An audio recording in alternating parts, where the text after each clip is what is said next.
Hi everybody, Ian here from In 30 Minutes Guides. Today I'm going to show you how to change the data that's used to make up a chart in Google Sheets. If this video helps, please take a moment to follow the channel, like the video, and check out the links in the description, and let's get started with Google Sheets. So here's the story.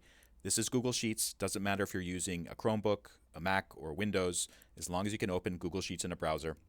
And here's a chart that I created, and you can see it contains the entire data set. So I have 4 cities here, 7 days, and all the data in there. But let's say that I only wanted to have part of the data. Like I only want Boston and New York in this chart, not Philly and Buffalo. Here's how to do it. So let's get rid of this chart first. I'm going to just delete that. Okay.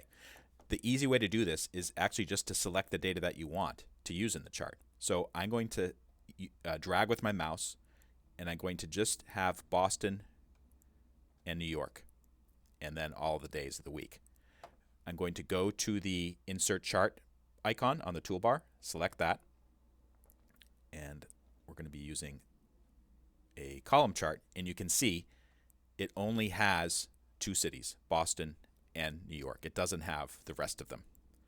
You can do the same thing if I wanted to with, let's say that I just wanted to have 2 days, but all 4 cities. So I selected that data, click the Insert Chart button, switch to column chart, and you can see that it did it.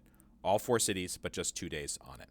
For more information on how to get the most out of Google Drive, Google Docs, Google Sheets, Google Slide, I've written a book about it. It's available on in30minutes.com. The link is in the description.